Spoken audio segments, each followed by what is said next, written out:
নমস্কার সকলকে। গান ও গল্পে অঙ্কিতা চ্যানেলে আজকের নিবেদন বিভূতিভূষণ বন্দ্যোপাধ্যায়ের লেখা হারুন অল রশিদের বিপদ। বিভূতিভূষণ বন্দ্যোপাধ্যায়, জন্ম 12 সেপ্টেম্বর 1894, প্রয়াণ 1 নভেম্বর 1950। প্রকৃতির রূপমুগ্ধ উপাসক বিভূতিভূষণ সাহিত্যের জন্য ব্যয় করেন মাত্র 21 বছর, কিন্তু চিরকালের পাঠকের কাছে আজও স্মরণীয় তাঁর সৃষ্টি।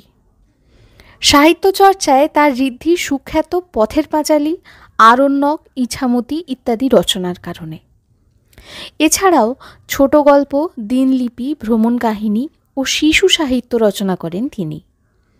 তাঁর রচিত বনে পাহাড়ে, হীরা মানিক জলে, চাঁদের পাহাড় শিশু কিশোরদের অবশ্য পাঠ্য গ্রন্থ। শুনে নিন হারুন অল রশিদের বিপদ। জানিপুর থেকে দুটি ছেলে পড়তে আসে স্কুলে। এ অঞ্চলে আর স্কুল নেই। ওদের বাড়ির অবস্থা ভালো, যদিও 7 পুরুষের মধ্যে অক্ষর পরিচয় নেই। তবুও বাপ মায়ের ইচ্ছা, যখন ধান বেচে কিছু টাকা পাওয়া গেল তখন ছেলেরা লেখাপড়াই শিখুক। চাষা লোকেদের জন্যও লেখাপড়ার দরকার আছে বই কি। ধানের হিসেব, জন্মজুরের হিসেব রাখাও তো চলবে। ওরা আসে মাদলার বিলের ধারের বড় মাঠের উপর দিয়ে। আজকাল সকালে স্কুল। সোঁদালি ফুলের ঝাড় তোলে মাঠের মধ্যে। কত কি পাখি ডাকে। বড় বড় খোলাওয়ালা গিঁড়িগুলো বিলের দিকে নামে মাঠের পথ বেয়ে। আঁশ ধানের জাওলা খায় লুকিয়ে ছাড়া গরুতে। ওরা পারমাণিকদের বাগানে আম কুড়ুতে কুড়ুতে চলে আসে মাঠ ও বাগানের মধ্যে দিয়ে। যদি সামনে বিপিন মাস্টারের বেতের ভয় না থাকতো ইতিহাসে ঘণ্টায়, তবে বড়ই মজা হতো। কিন্তু তা হবার নয়। এমন সুন্দর পথযাত্রার শেষে অপেক্ষা করছে রুক্ষমূর্তি বিপিন মাস্টার ও তাঁর হাতের খেজুর ডালের বেত। একটি ছেলের নাম হারুন আর অপরটির নাম আবুল কাসেম। দুটি বেশ দেখতে, পাড়াগাঁয়ের ছেলে, শান্ত চেহারা, অতি সরল। কলকাতা তো দূরের কথা, মহকুমার টাউন বনগা কখনো দেখেনি। আবুলের হাতে অনেকগুলো পদ্মফুল, মাদলার বিল থেকে তুলেছে। ক্লাসের টেবিলে সাজাবে। ফণি মাস্টার ফুল ভালোবাসেন, তাকে দিতে হবে। হারুন বললে, এই আবুল, এঁচড় পারবি? কোথাকার রে? চল না, রাস্তার গাছের। ও গাছ তো সরকারি, তুমিও পারতে পারো, আমিও পারি। কি হবে এঁচড়? বিপনে মাস্টারকে দিবি?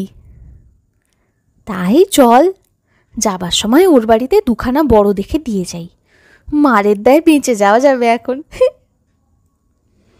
বেত্রভীতি থেকে উদ্ধার পাওয়ার এ পথ ওদেরই আবিষ্কৃত। যেদিন ওরা এঁচড় দেয় সেদিন ইতিহাসের ঘণ্টায় ওদের দেখতে পান না যেন বিপিন মাস্টার। অন্য সবাইকে মারেন। ওরা গাছে উঠে 2খানা বড় এঁচড় সংগ্রহ করলে। হারুন উঠল গাছে, আবুল রইল নিচে দাঁড়িয়ে। কোষওয়ালা বড় এঁচড়। ইতিহাসের পড়া কারো হয়নি আজ। রাস্তার ধারে বিপিন মাস্টারের টিনের বাড়িটা। বাইরে কেউ নেই।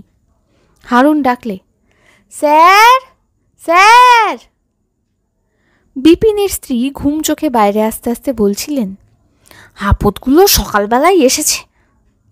এমন সময় ওদের হাতের এঁচড় দেখে থেমে গিয়ে মুখে হাসি এনে গলার সুর মোলায়েম করে বললেন, কি রে এঁচড়, কোত্থেকে আনলি?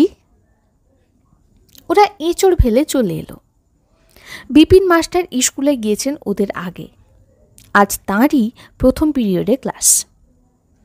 একটু দেরি করে ক্লাসে ঢুকলে 8 আনা জরিমানা করা তো বাঁধা ধরা রুটিনের কাজ। ওরা ঢুকলো ক্লাসে দুরু দুরু বক্ষে। বিপিন মাস্টার কড়া সুরে হেঁকে বললেন, এই যে হারুন আর আবুল, এদিকে এসো। ওদের একজন পায়ে পায়ে এগিয়ে গেল। বিপিন মাস্টার বললেন, দেরি কিসের? আগে এঁচোড়। কি? এঁচোড়? কিসের এঁচোড়? সরে এসো এদিকে। পিঠে বেদ পড়বার আর দেরি নেই দেখে হারুন ভূমিকা বাহুল্য না করে সংক্ষেপে আসল কথাটা বলবার প্রচেষ্টায় উত্তর দিলে, আপনার বাড়িতে এঁচোড়। কি? আমার বাড়িতে? তার মানে? এঁচোড় দুখানা বেশ বড় বড় আপনার বাড়িতে দিয়ে এলাম। কবে? হ্যাঁ এখন স্যার, তাই তো দেরি হলো এঁচোড় পাড়তে, একটু দেরি হয়ে গেল। বিপিন মাস্টারের উদ্যত বেত্র নেমে গেল সঙ্গে সঙ্গে। এ যে কত বড় অমোঘ মহৌষধ, ওরা দুজনেই তা জানে। বিপিন মাস্টার আর কোনো কথা বললেন না। ওরা দুজনে গটগট করে ক্লাসের মধ্যে ঢুকে সামনের বেঞ্চির ভালো ছেলে যুগলকে ঠেলে সরিয়ে সেখানে বসবার চেষ্টা করতে যুগল দাঁড়িয়ে উঠে বললে, দেখুন স্যার, আমি কতক্ষণ থেকে বসে আছি এখানে, আমাকে টেনে ওরা বসতে যাচ্ছে এত দেরিতে এসে। বিপিন মাস্টার মুখ খিচিয়ে বললেন, বসতে চাইছে তো হয়েছে কি? তোমার একার জন্য বেঞ্চি হয়নি, সরে বসে ওদের বসতে দাও। ওরা কি দাঁড়িয়ে থাকবে? ডেপো ছোকরা কোথাকার। হারুন এক ঠেলা মেরে যুগলকে সরিয়ে দিয়ে সেখানে বসে পড়ল। আবুল বসলো যুগলের ওখানে। যুগল বেচারিকে উঠেই যেতে হলো, দুদিক থেকে ঠেলা খেয়ে। বিপিন মাস্টার দেখেও দেখলেন না। আজ 3 পিরিয়ড বিপিনবাবুর। ওরা বুঝে সুঝেই আজ এঁচোড় এনেছে, 3 পিরিয়ডের ধাক্কা সামলাতে হবে তো। কিন্তু তার চেয়েও বড় ধাক্কা আজ পৌঁছলো এসে। ওরা দুজনে ক্লাসের বাইরে এসে দেখলে একখানা ঘোড়ার গাড়ি স্কুলের গেটের কাছে দাঁড়িয়ে। হারুন বললে, কে রে, কে এলো? আবুল ঠোঁট উল্টে বললে, কি জানি। এমন সময় ওপর ক্লাসের শিবনাথ মাস্টার বারান্দা দিয়ে আস্তে আস্তে বললেন, যাও সব ক্লাসে গিয়ে বসো, ইন্সপেক্টর বাবু এসেছেন, এক্ষুনি ক্লাস দেখতে আসবেন। সব ছেলে চুপচাপ ক্লাসে এসে বসে। আবুল ও হারুন সেই সঙ্গে সঙ্গে এসে বসে। ওদের গাঁয়ের পাশে রসুলপুর, সব মুসলমান চাষিদের পাশ। সে গ্রাম থেকে পড়তে আসে একটি ওদের বয়সী ছেলে, তার নাম হায়দার আলী। হারুন বললে, আমাদের পরনে ময়লা কাপড়। হায়দার বললে, তাতে কি হয়েছে? মার খাবি এখন। ইস, তার জানি নে, মারলেই হলো। কথাটা বলল বটে, কিন্তু মনে ততটা ভরসা ছিল না হায়দারের। ভয়ে ভয়ে সে ক্লাসে গিয়ে ঢুকল। একটু পরে সাহেবী পোশাক পরা ইন্সপেক্টর এবং তাঁর পেছনে হেডমাস্টার ওদের ক্লাসে দেখা দিলেন। বিপিনবাবু চেয়ার ছেড়ে দাঁড়িয়ে উঠলেন। ইন্সপেক্টর বাবু বললেন, এটি কোন ক্লাস? বেশ বেশ, এদের কিসের ঘন্টা? বিপিনবাবু বললেন, ইতিহাসের। বেশ বেশ। পরে হারুনের দিকে চেয়ে বললেন, কি নাম? হারুন ভয় ভয় বলল, হারুন অল রশিদ। হ্যাঁ স্যার, হারুন অল রশিদ। বোগদার থেকে কবে এলে? আগে স্যার। বলি, বোগদার ছেড়ে এখানে ছদ্মবেশে নয় তো? হারুন বুঝতে না পেরে চুপ করে রইল। হেডমাস্টার হাসলেন। সরে এসো এদিকে। ইতিহাস পড়েছ? আগে স্যার। কুতুবুদ্দিন কে ছিলেন? হারুন বললেন, রাজা। কোথাকার রাজা? কোথায় থাকতেন? বিলেতে। বেশ। আকবর কে ছিলেন? হারুন ভেবে বলল, সেনাপতি। কার সেনাপতি? রাজার। কোন রাজার? বিলেতের। বাহ বাহ, হারুন অল রশিদ বগদাদি, বেশ ইতিহাসের জ্ঞান তোমার। বগদাদের খবর কি? হারুন ভাবলে বোগদাদ হয়তো তাদের গ্রামের ইংরেজি নাম, তাই সে বললে, খবর ভালো স্যার। হেডমাস্টার ও ইন্সপেক্টর হো হো করে হেসে উঠলেন। এর মধ্যে হাসবার ব্যাপার কি আছে? হারুন তা খুঁজেই পেলে না। বিপিন মাস্টারের দিকে ওর হঠাৎ নজর পড়তেই দেখলে তিনি রোষ কষায়িত নেত্রে ওর দিকে চেয়ে আছেন, ওকে গিলে খাবেন এই ভাব। হারুন ভেবে পেলে না কি এমন অন্যায় কাজ সে করে বসল। বিপিন মাস্টার নিশ্চয়ই চটেছে, ওর মুখে তার রেশ আছে। ইন্সপেক্টর ওর দিকে চেয়ে বললেন, বেশ মজার ছেলেটি, ওহ সো সিম্পল। হেডমাস্টার বললেন, পাড়াগায় বাড়ি, কিছুই জানে না। চলুন অন্য ক্লাসে যাওয়া যাক। ঘণ্টাখানেক পরে হেডমাস্টার এসে ওদের ক্লাসে বললেন, পূর্ণ শ্লোক নৃপতি হারুন অল রশিদের নামে তোমার নাম, তার কথা কিছু জানো? তিনি ছিলেন গরিবের মা বাপ, ছদ্মবেশে প্রজাদের দুঃখ দেখে বেড়াতেন, শিখে রেখো।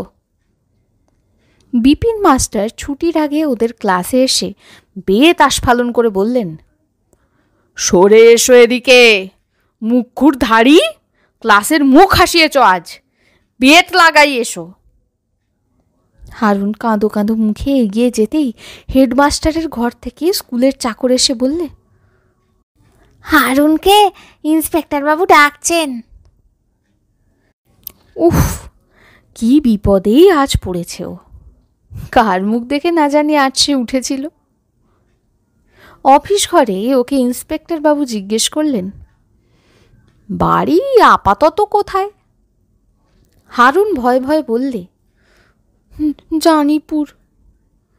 কত দূর এখান থেকে? 2 মাইল স্যার। কি খেয়ে এসেছো? পান্তা ভাত। মসরুর কোথায়? আগে খোঁজা মসরুর। না, কি বিপদেই আজ ভগবান তাকে ফেললেন। এসব কথা সে জীবনে কখনো শোনেনি। কেন এত বড় বড় লোক খাপছাড়া কথা বলে যার কোনো মানে হয় না? উত্তর দিতে না পারলে এক্ষুনি বিপনে মাস্টার বেত উঁচিয়ে আসবে মারতে। হারুনের মুখ শুকিয়ে গেল। ও করুণ নয়নে একবার ইন্সপেক্টর বাবুর দিকে চেয়ে চোখ মুখ নিচু করলে, একবার এদিক ওদিক চেয়ে দেখলে, বিপনে মাস্টারটা ও ঘরে কোথাও আছে নাকি? সকালে এঁচড় পাড়া, আজ একেবারে মাঠে মারা গেল। অদৃষ্ট আর কাকে বলে? নাম রেখেছেন তার বাপ মা, তার কি দোষ? কখন তার চোখ ছাপিয়ে জল গড়িয়ে পড়ল ওর অজ্ঞাতসারে। ইন্সপেক্টর বাবু বললেন, কেঁদো না খোকা, যাও বাড়ি যাও। তোমার নাম খুব বড় একজন ভালো লোকের নামে, ইতিহাসের প্রসিদ্ধ লোক, বুঝলে? যাও। স্কুল থেকে বাড়ি যাবার পথে আবুল বললে, এঁচড় আজ না দিয়ে কাল দিলেই হতো, আজ তো পড়াই হলো না। তোকে কি বলছিল রে ইন্সপেক্টর বাবু? হারুন বললে, তুই পাড়গে যা এঁচড়, বিপনে মাস্টারকে আজ এক্ষুনি 4-5খানা দিয়ে আসি, কাল নইলে আজকে শোধ তুলবে। কি মুশকিলে পড়েছিলাম আজ বলতো। বেলা দুপুর উত্তীর্ণ হয়ে গেলে দুজনে বাড়ি পৌঁছল। শুনছিলেন বিভূতিভূষণ বন্দ্যোপাধ্যায়ের লেখা হারুন অল রশিদের বিপদ। ভালো লাগলে লাইক, কমেন্ট, শেয়ার এবং সাবস্ক্রাইব করবেন। ভালো থাকবেন।